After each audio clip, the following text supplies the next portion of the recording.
본 방송에서 제공하는 투자 정보는 투자 판단에 대한 조언입니다. 방송에서 제공하는 주식의 가치, 가격 상승 및 하락에 대해서는 방송사에서 보장하지 않습니다. 실시간 정보 브리핑입니다. 원달러 환율과 국제유가 하락 등의 영향으로 수출입 물가가 5달 만에 하락 전환했습니다. 수입 물가가 꺾이면서 하반기 물가 상승 압박이 덜해질 것으로 예상됩니다. 다음 소식입니다. 삼성전자 파운드리가 2028년 고성능 컴퓨팅 매출 비중 목표를 현재의 2배 이상으로 대폭 상향했습니다. HPC는 인공지능 가속기와 CPU 등 고성능 칩셋 분야로 선단 파운드리의 성패를 가르는 전장입니다. 세 번째 소식입니다. 일론 머스크 테슬라 최고 경영자에 대한 수십조 원대의 성과 보상안 재승인 안건이 현지 시간으로 어제 테슬라 주주총회에서 가결됐습니다.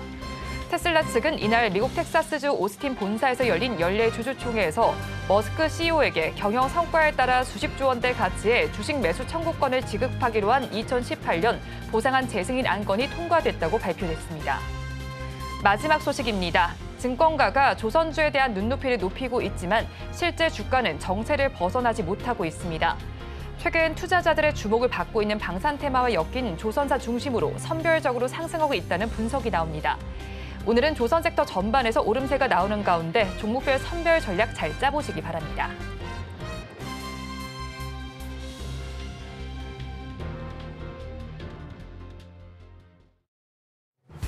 오늘 장내 일장 일부 시황으로 문 열겠습니다. 일단 간밤 미국에서 있었던 일부터 체크해드리도록 할게요. 미국 신규 실업수당 청구 건수가 나왔는데 예상치였던 22만 건을 크게 하회한 24만 건대로 발표가 됐습니다. 뿐만이 아니라 2주 이상 계속해서 실업수당을 청구하는 계속 실업수당 청구 건수도 직전보다도 3만 건이나 증가한 것을 알 수 있었습니다. 이 수치는 사실상 10개월 내 최고치다라는 것까지 알려드리면서 노동시장이 이렇게 빠르고 급격하게 식어가고 있구나라는 것을 시사했습니다. 그리고 PPI도 살펴보도록 할게요. 5월 PPI 지수가 나왔는데 7개월 만에 가장 큰 하락폭을 기록했습니다. 시장의 예상치는 0.1%였는데 크게 하회한 마이너스 0.2%를 기록하게 됐습니다. 최근에 발표됐던 CPI 그리고 이번에 급락세를 보여줬던 PPI까지 인플레이션이 둔화하고 있구나라는 것을 시사했습니다. 그렇지만 지금까지 그리고 아직까지는 배드뉴스를 굿뉴스로 받아들이고 있는데 이것이 언제까지 지속될지는 저도 잘 모르겠습니다. 일단 시장에서는 굿뉴스로 받아들였습니다. 국채금리 살펴보도록 할게요. 보이시는 것처럼 국채금리가 4월 이후에 최저치를 기록하게 됐습니다. 4.2%대를 기록하는 모습 가져갔고요. 이런 여러 가지 우호적인 매크로적인 상황 속에서 나스닥과 S&P 500 지수는 4거래일 연속해서 또 최고치를 갈아치우는 흐름 기염토해냈습니다. 자, 그렇다면 국내로 한번 가보도록 하겠습니다. 오늘 아침에 5월 수출입 물가지수가 발표가 됐는데 환율과 유가 하락 때문에 5개월 만에 동반 내림세를 보여줬다라는 이야기를 꺼내놨습니다. 일단 수출부터 살펴보도록 하겠습니다. 농림수산품 쪽에서는 1.9% 상승한 반면에 공산품 쪽에서는 0.6% 내림세를 보여줬는데요.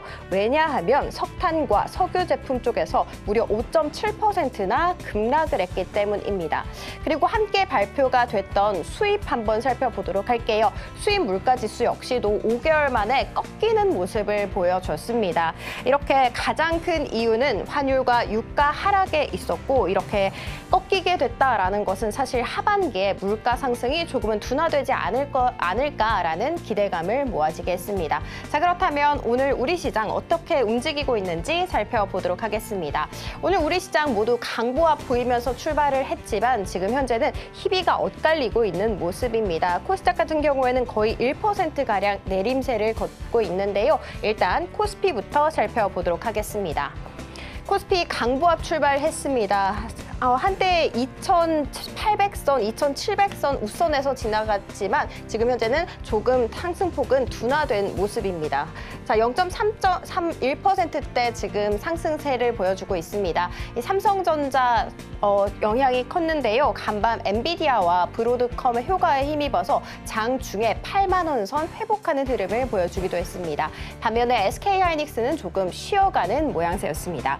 에코프로 머티 이슈가 하나 있었습니다. 최대 주주, 2대 주주가 3%가량을 블록딜했다라는 이야기를 꺼내놨는데요. 때문에 어제 두 자릿수 급락을 면치 못하는 모습이었는데 오늘도 15%가량 내림세를 보였습니다. 그렇지만 방어에 나서는 쪽은 음식료 업종이었는데 잠시 후에 섹터에서 살펴보도록 하겠습니다. 자, 이어서 수급 상황 살펴보도록 할게요. 오늘 기관과 외국인이 포지션을 달리하고 있습니다. 외국인 같은 경우에는 3거래일 연속해서 매수세를 보여주고 있는데요. 가장 많이 사는 종목은 삼성전자, 그리고 그 다음은 SK하이닉스입니다.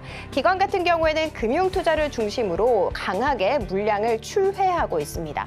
자, 코스닥으로 넘어가 보도록 하겠습니다. 강보합 출발했습니다. 그런데 상승분을 대부분 다 토해내고 지금 현재는 1%가량 빠지고 있습니다. 장중에는 860선 깨지는 흐름도 가져갔습니다. 에코프로 머티 이슈가 있었는데 여기서 또 트럼프가 하방 압력을 더해줬습니다. 만약에 본인이 대통령이 되게 된다면 지금까지 바이든이 대통령이 하고 있었던 전기차 정책을 모조리 철회할 것이다 라고 언급을 하면서 지금 현재 전기차, 배터리에 하는 모든 의무는 미친 짓이다라는 이야기를 꺼내놓게 됐습니다. 그래서 간밤 미증시에서도 전기차 관련 종목들이 대부분 파란불을 켜내는 모습이었는데요. 오늘 에코프로 그룹주가 또 흔들리면서 지수 하방 압력을 더해주고 있습니다. 자, 그렇다면 수급으로 한번 살펴보도록 하겠습니다. 오늘 외국인과 기관이 동반 매도세를 보여주고 있습니다. 그리고 가장 많이 팔고 있는 종목은 모두 다 알테오젠이다라는 거 알려드리도록 할게요. 그리고 앞서서 살펴봤던 음식료 업종 강한 빨간 불빛을 뽐내고 있는데요. 섹터로 한번 넘어가 보도록 하겠습니다. 역시나 해외 수출 모멘텀이 있었습니다. 일단 보이시는 것처럼 라면은 정말 두말할 것도 없을 것 같습니다. YOY 기준으로 봤을 때 가장 압도적인 수출 증가율을 보여주고 있습니다. 그리고 우리는 이제 라면 하면 삼양식품을 떠올리게 되죠. 삼양식품 불닭볶음면의 인기로 인해서 1분기 수출 성장률이 무려 80% 넘게 정말 압도적으로 증가하고 있구나라는 것을 알아갈 수가 있었습니다. 그리고 미국 쪽에서 절대적인 금액에서 모든 카테고리가 2022년에 비해서 2023년에 오름세를 나타낸 것 볼 수가 있고요. 그리고 또 단연 눈에 띄는 것은 바로 김입니다. 이 김이 마른 김도 되게 잘 팔리는 데다가 냉동김밥이 또 크게 불티나게 인기를 끌고 있다고 합니다. 자, 그리고 오늘 수산 쪽 강세를 보여주고 있는데요. 어떤 이슈가 있었는지 다음 장 넘겨서 살펴보도록 하겠습니다. 사조 대림에서 냉동김밥 3종을 출시를 했는데 여기에 대해서 미국 수출 시작하겠다라는 이야기를 밝혔기 때문입니다. 바로 이 3종인데 그렇다면 미국에서 왜 이렇게 김밥이 잘 팔릴까요? 현재 미국에서는 비건과 글루텐 프리 생활이 크게 유행을 하고 있다고 합니다. 그러니까 육류도 그리고 또 밀가루도 지양하는 식습관을 이야기하는데요.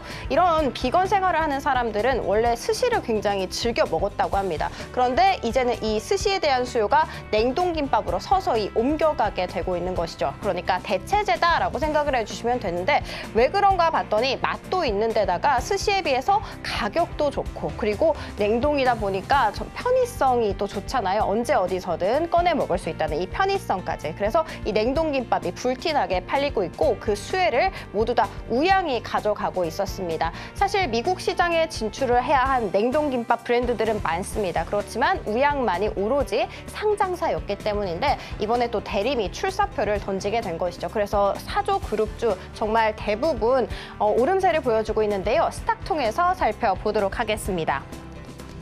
오늘 일단 삼양식품 같은 경우에는 장중에 두 자릿수 급등세를 보여주기도 했다는 점, 그런데 조금은 윗꼬리가 달렸다는 거 알려드리도록 하면서 사조 대림과 사조 시푸드 모두 다 상한가 풀리지 않은 채 거래가 되고 있습니다.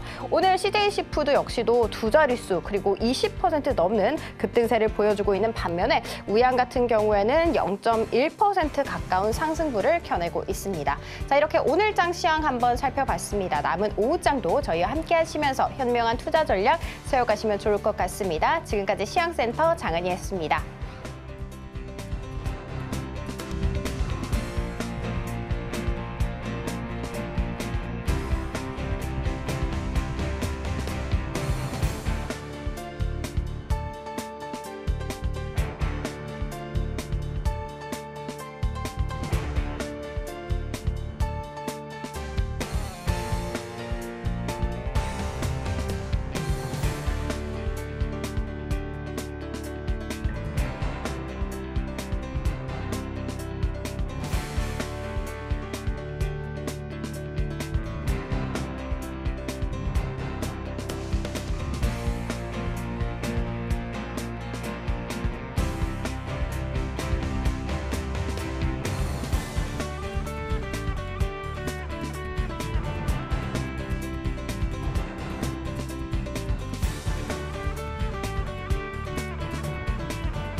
시청자 여러분 안녕하세요. 오늘을 돌아보고 내일을 준비하는 오늘장 내일장 1부 진행의 백설입니다. 수출입 물가는 하락 전환한 것으로 나타났습니다. 우리 지수도 한번 살펴보면요. 선물옵션 동시 만기일 무난하게 넘어가나 싶었는데 하루 만에 지수는 그렇게 좀 크게 움직이지 못하는 모습이 나타나고 있습니다. 지금은 혼조 양상을 펼쳐주고 있고요. 코스닥 시장의 낙폭이 크게 나타나고 있습니다. 코스닥 시장에서는 1000종목이 넘게 하락하는 종목 수가 집계가 되고 있습니다. 이유는 수급에서도 좀 찾아볼 수 있을 것 같습니다. 외국인 투자자들 코스피 시장과 선물 시장에서는 사들이고 있지만 코스닥 시장에서는 발을 빼고 있고요. 거기에 기관까지 가세를 하고 있습니다. 사실 기관의 매도세는 코스피 시장에서도 나타나고 있습니다. 그래서인지 지수가 제한적으로 움직이고 있는 양상 펼쳐지고 있습니다. 미국 시장의 이슈도 체크를 해보겠습니다. CPI 이어서 PPI 역시도 하회하는 모습이 나타났습니다. 이렇게 된다면 연준 위원들의 발언들 비둘기파적으로 나올 수도 있을 것으로 예상됩니다. 하지만 일단은 예측이니까 어떤 발언들이 나올지 저희 방송 통해서 꼼꼼하게 체크를 해보시기 바랍니다. 저희 방송은 유튜브를 통해서도 보실 수 있습니다. 유튜브 검색창에 서울경제TV라고 검색하시면 저희 방송과 함께 하실 수 있으니까요. 많이 참여해 주시기 바랍니다. 6월 14일 금요일입니다. 오늘장 내일장 1부 본격적으로 출발합니다.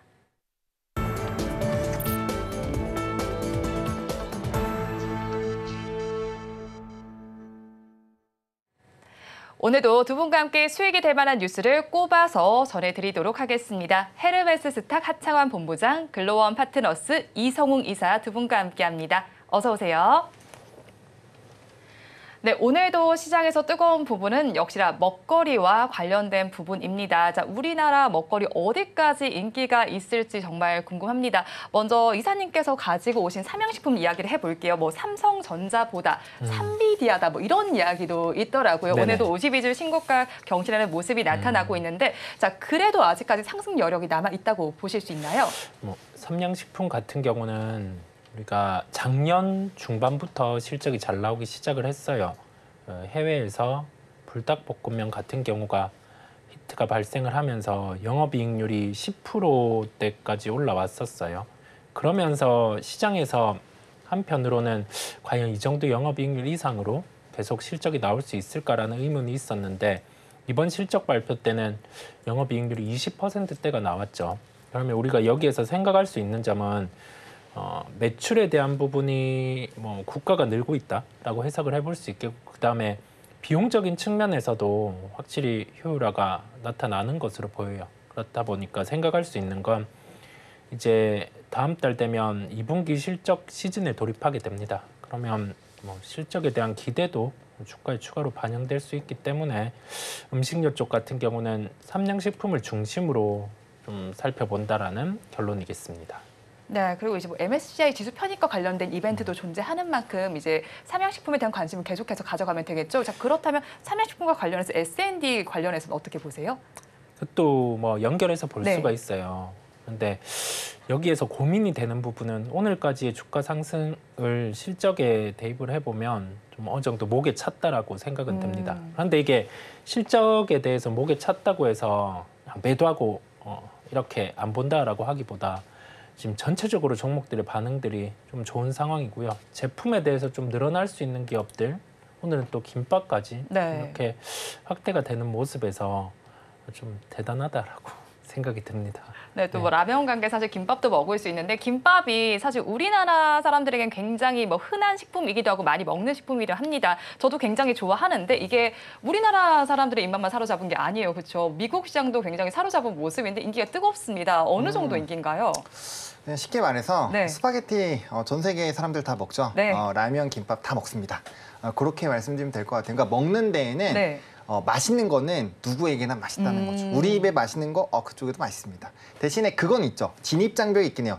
이렇게 생긴 걸 먹는다고? 이렇게 동그랗게. 왜 이렇게 쌓여 있지? 네. 이렇게 생각은 할 수 있죠. 하지만 뭐 케밥 같은 거 우리 막 잘 먹잖아요. 네. 그런 것처럼 일단 굉장히 좀 핫할 수밖에 없고 이게 초밥이랑 이런 거랑 좀 비교가 많이 되는데 초밥은 사실 생으로 이렇게 해서 바로 잘라준 거 먹어야 맛있지 냉동된 거 먹으면 그렇게 맛있지는 않습니다. 근데 김밥은 또 다르죠. 김밥과 냉동 만두 뭐 이런 것들 그리고 아시잖아요. 왜 우리나라 사람들이 라면 먹으면서 김밥을 먹겠습니까? 라면이 잘 되면 뭔가 심심할 수 있어요. 거기에서 뭐가 같이 딱 되는 건가요?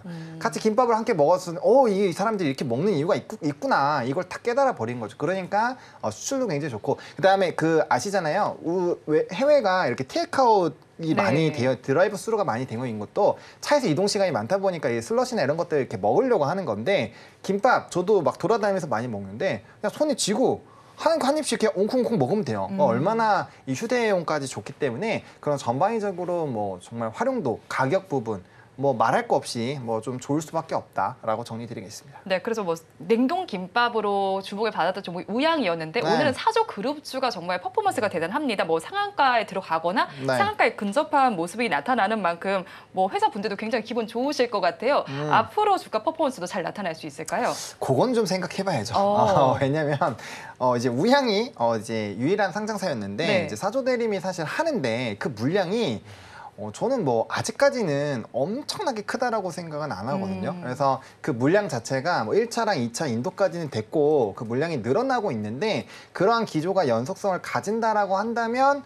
당연히 기업 밸류에서도 플러스 알파 요인이 되고 그게 이제 단순히 테마적인 부분이 아니라 실질적으로 이제 엄청난 캐시카우가 되면서 네. 한번 펀더의 레벨업이 되겠지만 아직까지는 그 정도는 아니잖아요. 스타트 라인이고 이렇게 하는 거에서 그 이슈가 되고 있는 거기 때문에 물론 이제 앞으로 우리가 성장을 할 수 있는 그런 모멘텀은 있는데 단박에 상한가고 오늘 상한가에서 끝날까요? 오늘 상한가에서 마감되면 분명 다음 거래에 더 올라간다라는 거예요. 네. 그러면은 단숨에 시가총액이 엄청나게 올라가게 되는데 그러한 부분에서 과연 밸류적인 부분들이 이게 속도를 쫓아갈 수 있느냐 그 부분에서는 조금 물음표가 있을 수 있다라는 거죠. 그래서 지금 뭐 먹거리가 워낙 지금 핫하게 움직이고 있고 테마로도 만들어져 있다 보니까 그 안에서의 흐름들은 유지가 되겠지만 이 열기가 만약에 이제 일부 종목군들 벌써 대장주도 아까 말씀 주셨지만 실적으로 봤을 때 좀 목에 찼어요. 그리고 너무 가파르게 올랐어요. 그러면 그런 거에서 다른 좀 매력적인 산업이 나오면 이런 거 좀 잠깐 쉴 수 있거든요. 그럴 때 아마 조금은 쉽지 않을 가능성이 있기 때문에 저는 지금 시점에서 물론 오늘 첫날이니까 오늘 만약에 장중에 대응을 하셨다면은 홀딩으로 봐야 되겠지만 지금까지 대응을 전혀 안 하시고 그냥 지켜만 보셨는데 다음 거래에서 승부를 보겠다? 주말까지는 저는 쉽지 않다라고 봅니다. 그래서 지금 시점에서는 조금 보수적으로 보셔야 될 것 같고 이 물량 자체가 얼마나 더 크게 늘어나는지 그거에 따라서 사실상 우양을 좀 쫓아가는지 안 가는지 네. 그런 부분으로 판단을 해보면 좋을 것 같고 물론 이제 대장주랑 비교를 해보면 상방룸은 크게 있어요. 크게 있지만 그런 좀 물량의 캐파라든지 인식 자체가 조금은 다를 수 있다.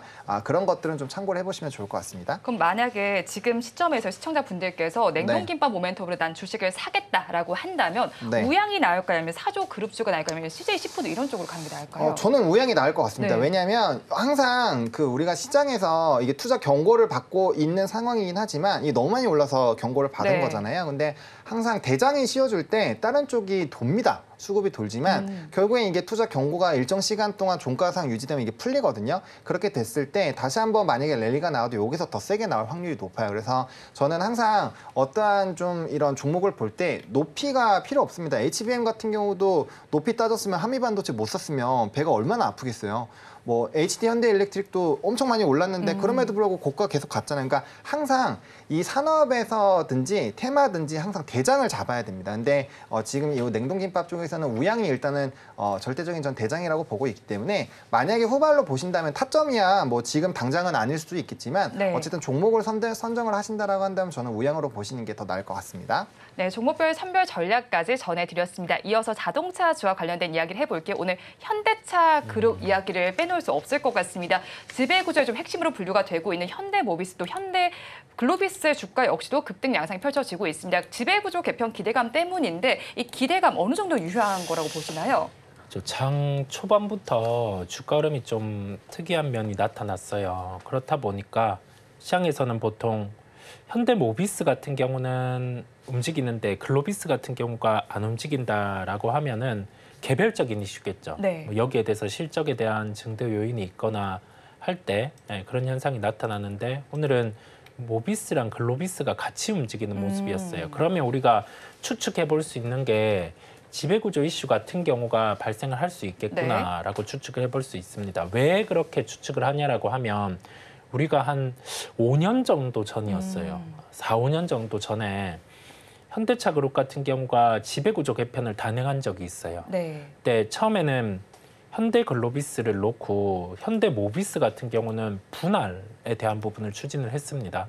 그런데 그때 무산됐어요. 무산되고 나서 그 기간이 소요되다가 지금 정황상으로는 이렇게 좀 개편을 해야 되는 시기가 맞물렸기에 주가 같은 경우가 좀 반응을 하는 것으로 보이고요. 시장 일각에 루머가 있기도 했어요. 루머가 있기는 했는데 그건 사실이 아니라고 회사 입장에서는 우선 밝히기는 했습니다. 그렇다 보니 여기에 대한 대응은 정황상으로 지배구조 개편의 진행 가능성은 존재를 하고 이 부분에 대해서 신호탄은 주가가 먼저 반응을 할 텐데 조금 더 정확함은 뭐냐면 현대차 그룹에서 이제 배당 성향이라든지 주주 친화 정책을 확대하는 겁니다. 네. 근데 이거는 무작정 할 수 있는 게 아니라 우리가 상법 개정안이라든지 그런 부분이 통과되는 걸 그 시기에 맞춰서 좀 진행을 할 수 있는 거죠. 그게 때마침 6월이기는 해요. 모든 정황이 맞아떨어지다 보니까 주가 반응은 좀 나타난다라는 말씀을 드릴 수 있겠고 지금은 아마 뭐 비슷한 단가에 이게 주가가 상승해서 왔다. 뭐 보유하고 있는 단가 자체가 뭐 오늘 주가 14%까지 상승하기도 했는데 지금 주가 비슷하게 내가 가지고 있다라고 하면은 우선은 매도를 하고 보는 거고요. 한 22만 원대 단가에 진입을 하셨다라고 하면은 좀 보유를 하고 갈 수는 있겠어요. 그렇게 가격적인 측면에서 대응이 좀 달라진다라는 말씀까지 종목을 통해서 함께 드립니다. 네, 대응 전략 어느 지점에 가지고 있느냐에 따라서 다르다라고 정리해 주고요. 자동차 부품주와 관련된 이야기를 해볼게요. SL 이야기를 해보고 싶습니다. 기관 투자자들 지금 보니까 12거래일 연속 순매수 행진 이어가고 있고요. 어닝시에 대한 기대감도 있는 종목입니다. 최근에 우상향 기조 보이고 있는데 오늘은 또 윗꼬리가 달리고 있습니다. 주세 진단 어떻게 하십니까? 저는 일단 긍정적으로 보고 있습니다. 물론 이제 좀 이격이 일부 벌어져 있기는 해요. 사실 주봉상으로 보면 이격이 좀 상당히 벌어져 있기 때문에 한 10% 이상 벌어져 있죠. 그렇기 때문에 좀 단기적인 조정이 나올 수 있고 특히나 오늘 고점 라인 부분으로 본다면 이격이 한 15% 이상까지 벌려집니다. 그러다 보니까 단기 차익은 충분히 나올 수 있는데 그렇다고 해서 추세가 끝났느냐? 그렇다고 보기엔 좀 어렵습니다. 일단 말씀 주신 것처럼 실적에 대한 기대감도 있는 상황이고 현대차가 지금 인도 쪽에 이제 좀 출시나 이런 확장을 하고 있잖아요. 그 안에서 이 SL이 가질 수 있는 이런 캐파 자체가 작지가 않아요. 그리고 램프 부분에서는 독보적인 지위를 가지고 있고 또 이제 독일 쪽이나 이런 쪽에 이제 고객사를 확대를 하고 있는 상황입니다. 그러다 보니까 램프 쪽에서 좀 프리미엄화가 진행이 되고 있고 거기에 따른 ASP가 상승을 하고 있거든요. 그럼 P 자체는 높아지고 있는 상황인데 여러 지역의 확대와 고객사에 대한 이런 다변화에 대한 영향으로 Q도 증가를 할 수 있는 상황입니다. 기본적으로 산업상 P와 Q가 높아진다고 했을 때 산업의 성장이 나오는 거 기업도 똑같이 그러한 흐름들이 나타나거든요. 그러다 보니까 관련된 기대감을 계속적으로 가져가 보실 수 있을 것 같고요. 그다음에 이제 우리나라에서 반도체 이후에 가장 많이 외국인의 수급이 지금 담겨 있는 게 자동차거든요. 그래서 이제 현대나 기아 같은 경우도 최근에 뭐 파업이나 이런 이슈, 뭐 협상안이 좀 부결된다 이런 얘기 때문에 일부분 조정이 나왔지만 추세적으로 본다면 계속적인 우상향 기조가 나타나고 있습니다. 거기에다가 밸류업이라든지 이런 거 붙었을 때 이쪽 기업들이 굉장히 저평가 기업들이거든요. PER도 낮고 PBR도 낮아요.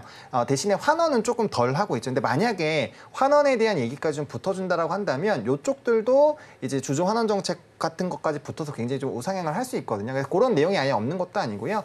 거기에 대한 이런 기대감들, 실적에 대한 기대감들, 또 이제 완성차에 대한 사업 영역 확대들 이런 모멘텀들이 남아있는 상황이고 부품주들 사이에서는 이 종목이 지금 대장입니다. 그렇기 때문에 이 종목의 이런 뭐 이평선이 굉장히 중요한 라인들이 깨지지 않는다라고 한다면 일단 현재 시점에서는 조금 더 지켜보시는 것도 나쁘지 않을 것 같다라고 정리드리겠습니다.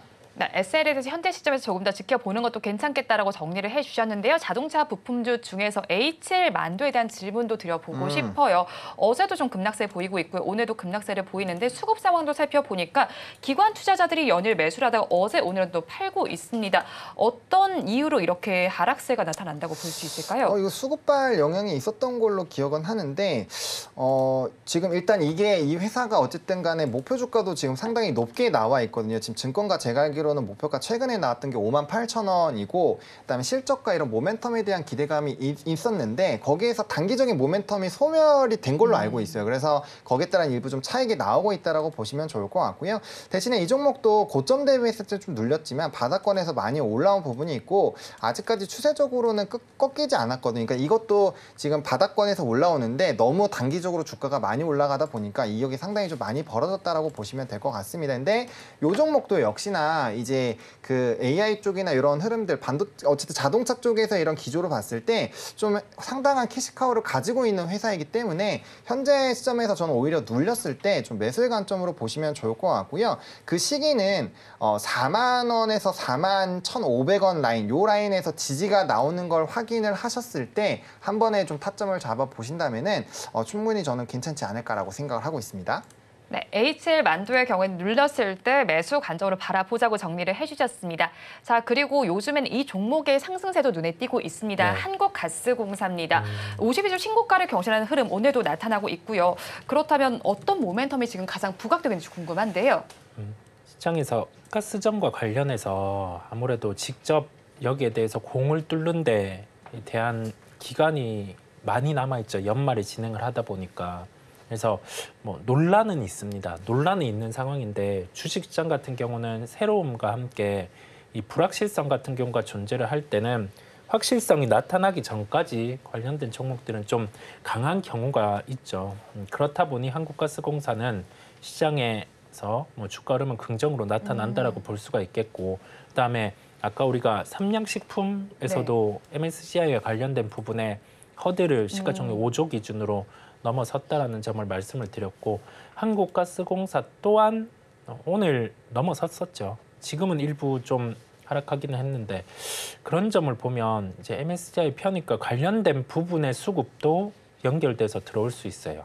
즉 재료는 살아있는 상황이고 여기 더해져서 수급적인 측면에서도 지수에 대한 편입을 추조하는 자금 같은 경우가 들어올 수 있음에 따라서 아직 뭐 관심을 가져도 된다라는 말씀을 드리고, 다만 주가는 변동성이 이제는 클 수 있는 구간까지는 올랐습니다.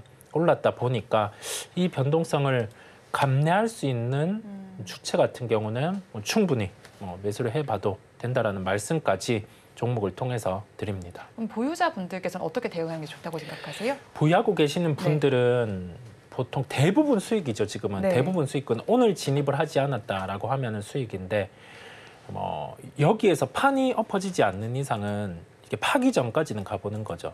파기 전까지 또는 시가총액 기준으로 지금 한 4조 9천억 원 정도 하는데 한 6조 원 정도까지 상승을 보고는 가지고는 갈 수 있겠습니다. 이 6조 원의 기준은 뭐냐라고 하면 이 기업이 나오는 실적 대비해서 시가총액의 목표 이게 아니라 보통 그 MSCI에 편입되는 종목들의 수급의 강도들을 대입해봤을 때 그게 확정이 되는 상황 안에서는 6조 정도까지는 가능할 것 같습니다.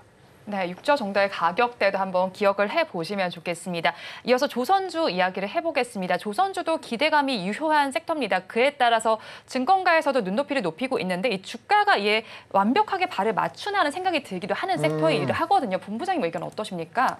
그게 이제 좋은 내용이 나와도 이제 조선주가 잘 못 쫓아가는 것은 산업의 이 사이클 자체가 좀 다르기 때문이에요. 대표적으로 좀 이제 장기 투자했을 때 사람들을 굉장히 고통스럽게 하는 산업군들이 몇 있는데 그 이제 뭐 조선이나 원전이나 이런 쪽입니다. 왜냐면 산업의 사이클이 굉장히 길어요. 그러다 보니까 이런 뭐 조선가가 높아진다거나 수주가 굉장히 많이 나왔는데 이게 장부가로 반영되는 데까지 좀 시간이 걸리다 보니까 이렇게 뭔가 수주 공급 많이 받았는데 왜 실적이 이렇지? 약간 이런 방향으로 언제 반영되지? 약간 이런 방향으로 좀 주가가 더디게 움직이는데, 근데 빅사이클은 저는 확실히 왔다라고 생각을 합니다. 지금 벌써 25년, 26년까지 도크 다 차 있는 상황이고 그 7, 8년도에는 이제 카타르와 모잠비크에도 추가적인 대규모 수주들이 여전히 남아있는 상황이에요. 물론 이제 그런 부분에 대한 이슈는 있습니다. 이제 인력에 대한 부분과 그 중국의 저가선에 대한 이런 부분에서 부담감은 있는데 첫 번째로 인력 같은 경우는 최근에 나왔던 조선업의 이런 산업 리포트를 보시면 인력 같은 경우는 작년 대비했을 때 YOY 기준으로 6% 증가를 했다라고 합니다. 그래서 과거에 굉장히 좀 부담이 되어 있었던 부분들을 일부 해소를 했다라고 보시면 좋을 것 같고 추가적으로 이게 더 늘어날 것이라는 전망이 좀 있습니다. 그래서 인력 부분은 일단 급한 불은 좀 껐다라고 보시면 좋을 것 같고 두 번째로는 이제 저가에 대한 수주 부분으로 요번에 우리나라가 한번 뺏겼다가 다시 되찾아왔죠.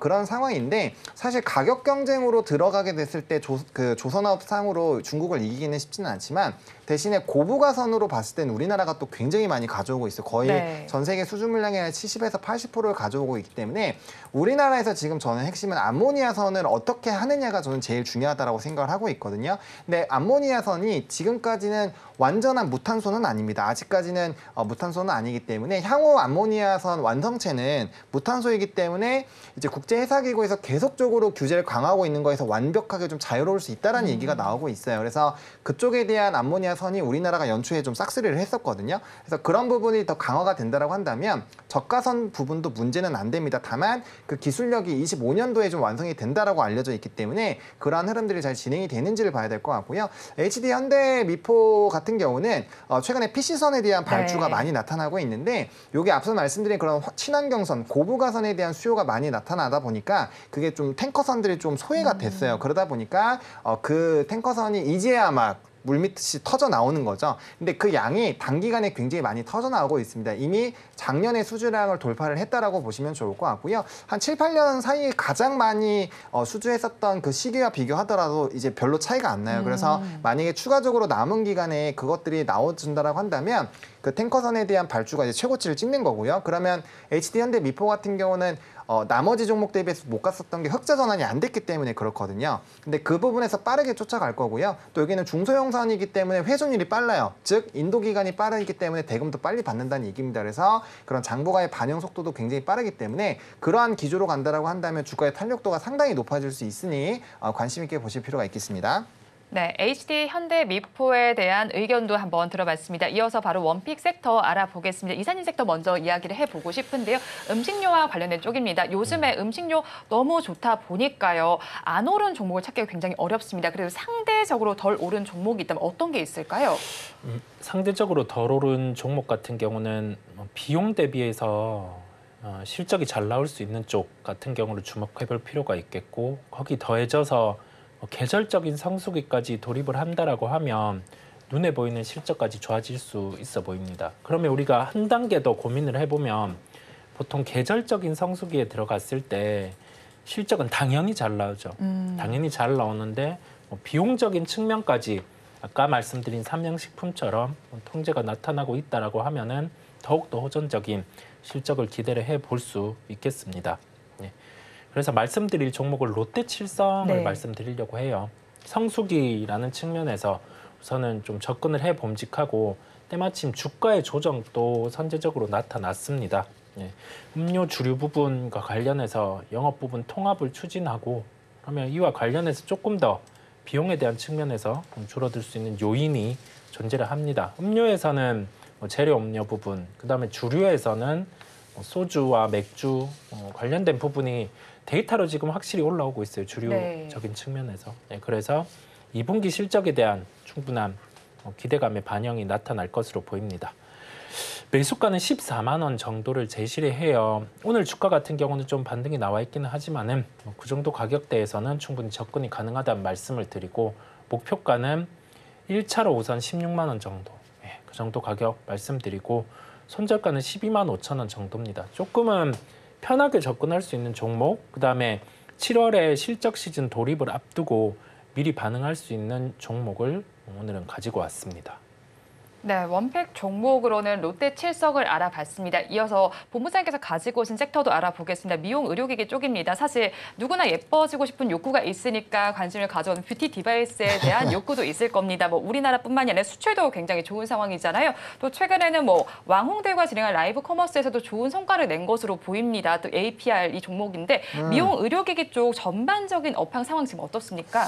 사실 괜찮다라고 보시면 됩니다. 사실 이제 미용 의료기기 쪽은 우리가 과거에 이제 보톡스랑 조금 비교해 보시면 네. 이해가 좀 편해요. 그러니까 보톡스도 비슷한 PER 수준에서 이거 더 이상 안 될 거예요. 막 이런 얘기들 많이 나왔거든요. 그런데 결국엔 보톨리누 톡신이 이렇게 좀 뿌려지면서 중국이나 이런 쪽에서 많이 나아가면서 PR 수준이 거의 2배까지 올라가면서 50배 이상도 한번 갔었습니다. 그런 랠리가 나왔는데 이 의료기기도 좀 비슷하다라고 보시면 될 것 같습니다. 그래서 뭐 가정용뿐만 아니라 지금 미용 의료기기가 상당히 좀 좋은 상황이 유지가 되고 있는 상황이고요. 그러다 보니까 뭐 최근에 이제 뭐 자진 상폐도 하는 기업들 늘어나고 있잖아요. 그런 것들이 다 이제 좀 물량들을 가져가는 부분이라고 보시면 될 것 같거든요. 일단 APR 같은 경우도 물론 그런 회사들과는 일부 좀 차이는 있습니다. 일단 이 회사로 바로 넘어가서 좀 설명을 드리면요. 일단 미국 쪽에서의 좀 수요가 상당히 많이 나오고 있는 회사인데 지금 미국에서도 이 뷰티에 대한 관심이 굉장히 많이 높아지고 있다라고 합니다. 그래서 관련된 수요가 많이 늘어나는데 특히나 좀 나이가 드신 분들에 대한 수요가 많이 늘어나고 있다고 해요. 근데 그분들은 지금 돈이 많습니다. 그러다 보니까 기계에 대한 이런 가처분 소득이 많이 늘어나다 보니까 거기에 따라 이제 수요가 많이 늘어나고 있다라고 보시면 될 것 같고요. 그래서 그 부분에서 계속적인 퀀텀 점프가 나올 것이다라는 증거과 분석이 이미 나와 있는 상황입니다. 게다가 최근에 이제 신제품으로 나온 게 또 굉장히 좀 기대가 되는 게 모드를 바꿀 때 앱으로 바꿔야 되는데 이게 이제 앱을 가입을 하게 되면 사용자가 어떠한 모드를 사용하는지가 이게 데이터로 남잖아요. 이게 어떻게 보면 개인정보가 뺏긴다라는 느낌으로 기분이 나쁠 수도 있지만 반대로 본다라고 한다면 이게 다음번에 내가 뭔가 어떠한 제품을 살 때 커스터마이징 돼서 이런 제품 어떠세요? 이렇게 나올 수 있다라는 거죠. 근데 이 회사가 지금 제품 라인업들이 굉장히 넓어지고 있는 상황입니다. 그러다 보니까 관련된 부분에서 앞으로 신제품도 많이 늘어나고 있고 거기에 따른 추가적인 구독 경제화가 진행이 되지 않겠는가가 좀 핵심이다라고 보시면 될 것 같습니다. 그래서 뭐 제품도 많이 늘어나고 그다음에 지역도 넓어지고 그래서 거기에 따른 실적에 대한 전망치 자체가 높아지니까 밸류단에서의 곱하기 그러니까 우리가 목표 주가를 산출할 때 그 기준치 자체가 밸류업이 됐다라고 보시면 돼요. 그러다 보니까 오늘 목표 주가도 뭐 50만 원대의 이런 목표 주가 리포트도 나왔기 때문에 상당히 좀 매력적이고 그리고 증권가에서 이 APR이라는 종목에 대해서 상당히 많은 리포트가 나오고 있고 목표 주가도 점점 높아지고 있어요. 그러니까 그만큼 이런 기업에 대한 실적이 좋아진다라고 보시면 좋을 것 같고 또 중국 쪽에서 뭐 틱톡이나 이런 좀 유망한 굉장히 좀 라인업이 큰 쪽에서도 지금 광고가 잘 되고 있고 거기 뭐 일부 플랫폼에서는 순위가 상당히 높아져 있다라고 해요. 그러면은 미국 외 지역에서도 이게 라인이 넓어진다라고 하는 것은 상당히 기대가 될 수밖에 없다라는 거죠. 그리고 이 회사는 또 사실 신규 상장 종목이기 때문에 보유해소 물량은 좀 어떻게 해야 되나 이런 생각을 하시겠지만 이 회사가 좀 똑똑해요. 상장할 때 이제 절반 이상의 보호 물량을 일단 풀어버렸습니다. 한 달 안에 풀어버렸기 때문에 사실상 추가적으로 나오려면 시기적으로도 좀 남아있고요. 그 물량이 그렇게까지 많이 나올까에 대한 좀 물음표가 있습니다. 그러다 보니까 그런 이제 신규 상장에 대한 부담감들을 많이 떨어뜨리고 나서 지금 다시 한번 이전 직전 고점을 돌파하는 그런 상황이 나타나고 있기 때문에 뭐 수급적인 부분에서도 그렇고요. 차트적인 기조도 그렇고 산업적인 성장 그리고 종목에 대한 이런 매력도 전방위적으로 엮었을 때 충분히 지금 시간이라면 조금 더 추가적인 우상향이 기대가 되지 않나라고 보고 있는 상황입니다. 네, 그럼 저희 가격 전략 어떻게 잡아갈까요? 네, 일단은 뭐 지금 이제 오늘 장 초반에 목표 주가 빨로 조금 이렇게 주가의 상승이 나와서 시작을 했는데 지금은 약간 좀 차분해져 있는 상황이긴 합니다. 이거는 제가 봤을 때 화장품 쪽에 좀 대거 차익이 나오다 보니까 거기서 좀 같이 일부 영향을 받은 것으로 보이는데 그래서 36만 2천 원까지 분할 매수 관점으로 보시면 좋을 것 같습니다. 그래서 뭐 이전 직전 고점 라인 부분까지 좀 분할 매수 해보시면 좋을 것 같고요. 목표 주가 같은 경우는 46만 원 보고 있는데 사실상 이제 신규 상장한 첫날 뭐 고가 라인 부분까지입니다. 그래서 근데 이제 저는 추가적으로 이런 흐름들이 확대가 된다라고 했을 때 좀 기대감이 터져 나올 수 있을 것 같고요. 무엇보다 이제 실리콘투와 이런 연결 관계에서의 뭔가 이슈들이 좀 터져 나오게 됐을 때 뭐 추가적인 이런 밸류업이 더 가능하지 않을까라고 보고 있고 손절 라인은 32만 원입니다. 아무리 우리가 기업이 좋아도 특정 라인이 깨지게 됐을 때는 한번 타점을 다시 잡아볼 필요가 있겠죠. 이 종목 같은 경우는 바닥권에서 올라왔을 때 32만 원의 지지를 받고 다시 한번 고가를 갱신을 했고요. 이번에 강하게 조정을 나올 때도 해당 라인이 깨지 않고 움직임이 나왔기 때문에 만약에 이번에도 그 부분이 깨진다라고 한다면 추세적으로 한번 강하게 눌렸다가 다시 올라올 수가 있기 때문에 그 부분만 좀 조심해보자라고 정리드리겠습니다. 네, APR 원픽 종목으로 알아봤습니다. 이어서 제사 이동통신과 관련된 이야기 해보겠습니다. 지금 살펴보니까 스테이지 X의 후보 자격이 취소됐다는 소식이 들려옵니다. 지금 관련주들은 어떤 반응을 보이고 있는지 궁금하고요. 어떤 이유 때문에 후보 자격이 좀 취소가 됐을까요? 그 후보와 관련해서 우리가 드는 자금의 소요 같은 경우가 있는데 거기에 대해서 처음에 계획을 제출해요. 계획을 제출하는데 그리고 나서 자금 소명, 그러니까 이 자금에 대한 출처 소명, 그리고 나서 이 정도 단계에서 자금에 대한 마련을 단계적으로 보여줘야 되는데 그거를 제대로 하지 못한 부분이 존재를 해요. 그렇다 보니까 우선은 좀 취소가 된 것으로 볼 수가 있겠고, 관련해서 이제 반응을 할 수 있는 쪽 같은 경우는 두 가지 케이스로 갈립니다. 한 가지 부분은 저궤도 위성과 관련된 종목들 네. 같은 경우가 이제 부각이 될 수가 있겠고요. 반대로는 뭐 통신 장비 관련된 종목들요. 네, 이 부분이 좀 부각이 될 수 있는데 좀 시장에서는 이 부분을 공격적으로 우리 포트에 편입을 하기에는 통신 장비 같은 경우는 뭐 다음 차세대 통신에 대한 투자 같은 경우 그게 진행될 때 네. 본격적인 반응을 하기 때문에 저는 이게 다시 재입찰로 네. 가는 단계가 나타날 수 있기는 해요. 그런데 이전에 우리가 입찰을 했을 때 구조를 보면 재입찰로 가기에는 나머지 그때 참여했던 기업들 같은 경우가 조금 좀 떨어지는 경우가 있다 보니까 향후의 진행은 다시 좀 처음으로 돼서 좀 추진을 할 가능성이 있겠습니다. 그렇다 보니까 결론은 뭐냐면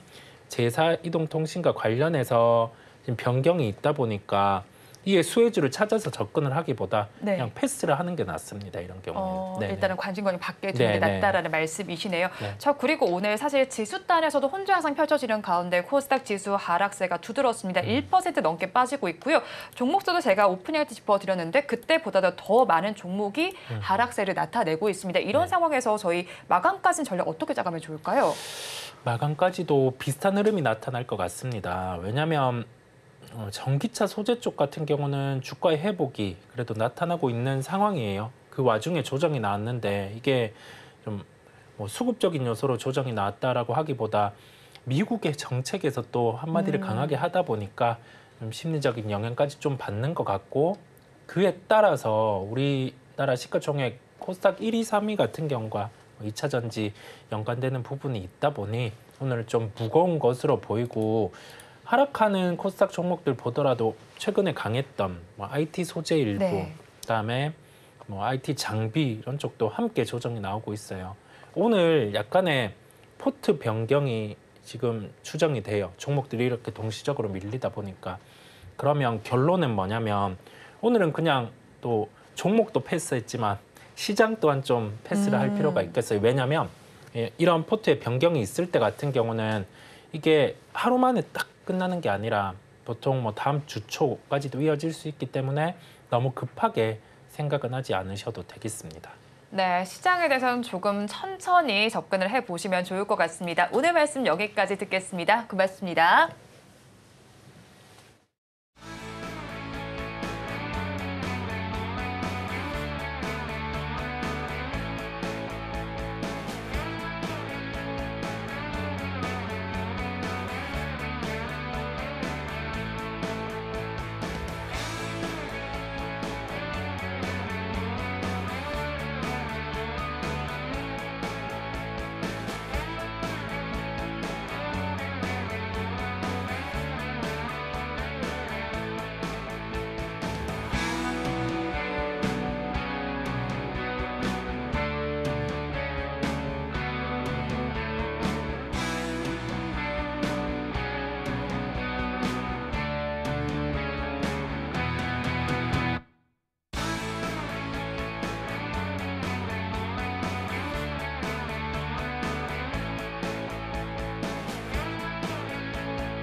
네, 오늘 우리 코스닥 시장 2차 전지 그리고 제약바이오 약세가 두드러지게 되면서 1% 넘게 내림세를 보여주는 안타까운 흐름 이어가고 있습니다. 그렇지만 이런 흐름 속에서도 더 강하게 부각받고 있는 종목들 궁금하다 하시는 분들은 매일 아침 서울경제TV AI 세나를 통해서 확인하시면 좋을 것 같습니다. 자, 그렇다면 오늘 아침 AI 세나가 포착한 종목들 첫 번째 종목 짚어보도록 하겠습니다.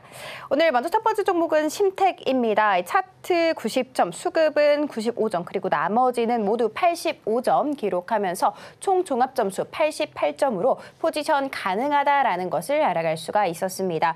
심택은 메모리 반도체 패키지에서도 또 PCB를 생산하는 기업이고요. SK하이닉스와 삼성전자를 주요 고객사로 두고 있습니다. 증권가에서는 올해 매출 추정치 그리고 영업이익 추정치 모두 상향 조정하는 흐름을 보여주면서 목표가까지도 상향 조정했는데요. 오늘 흐름은 어떻게 흘러가고 있는지 살펴보도록 하겠습니다.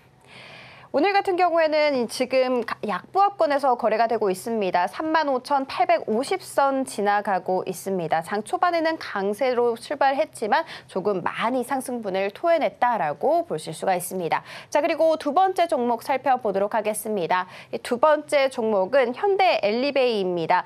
이 종목 같은 경우에는 실적 90점 나왔고요. 모멘텀과 신호 광도는 85점, 그리고 수급과 차트는 80점 기록하면서 총 종합 점수 84점으로 포지션 가능하다라는 것을 알 수가 있었습니다. 사실 작년 사상 최대 매출을 기록했다라는 이야기를 전했는데요. 이런 호실적 배경에는 유지보수 부문에서 깜짝 성장을 들 수가 있었습니다. 그리고 5월 30일에 37,000원 저점을 찍고 쭉 우상향하는 그래프를 그려주고 있었는데요. 오늘 흐름 어떻게 흘러가고 있는지 살펴보도록 하겠습니다.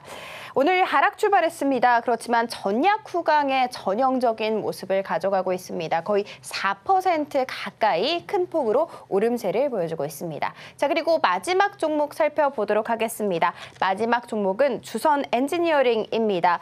실적은 95점 나왔고요. 모멘텀과 수급, 신호 강도 90점, 차트는 85점으로 총 종합 점수 90점 기록하면서 포지션 가능하다라는 것을 알아갈 수가 있었습니다.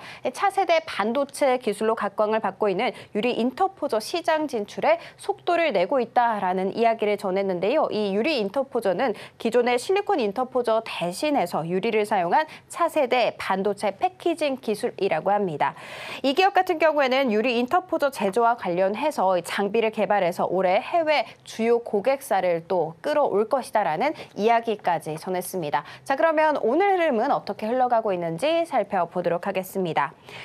전강후약의 모습을 보여주고 있습니다. 강세 출발했지만 지금 현재 거의 4% 가깝게 내림세를 보이는 안타까운 흐름 이어가고 있습니다. 자, 이렇게 오늘 아침 세나가 포착한 종목들 살펴봤습니다. 마감 후에도 자세한 전략 궁금하다 하시는 분들은 5시 30분에 방영되는 온트레이딩 AI를 통해서 확인하시면 됩니다. 이어서 오늘장 내일장 일부의 핵심입니다. 음식료주 이미 달아올라 있습니다. 따라서 신제품 출시 이슈로 인해서 베팅하는 것은 좋지 못한 자세일 것 같습니다. 다음으로 롯데칠성을 살펴보면요. 선제적 주가 조정을 받았습니다. 이 점은 긍정적으로 바라보셔도 좋겠습니다. 마지막으로 APR, 보호예수 물량 등 새내기 주에 대한 부담이 있지만 이 점은 많이 덜어낼 것으로 보입니다. 앞으로 주시해 보셔도 좋겠습니다. 본 방송에서 제공하는 정보는 투자 판단에 대한 조언일 뿐 해당 주식의 가치와 수익률을 보장하지는 않습니다. 오늘장 내일장 1부에서 준비한 순서는 여기까지입니다. 저희는 잠시 후 2부로 돌아오겠습니다.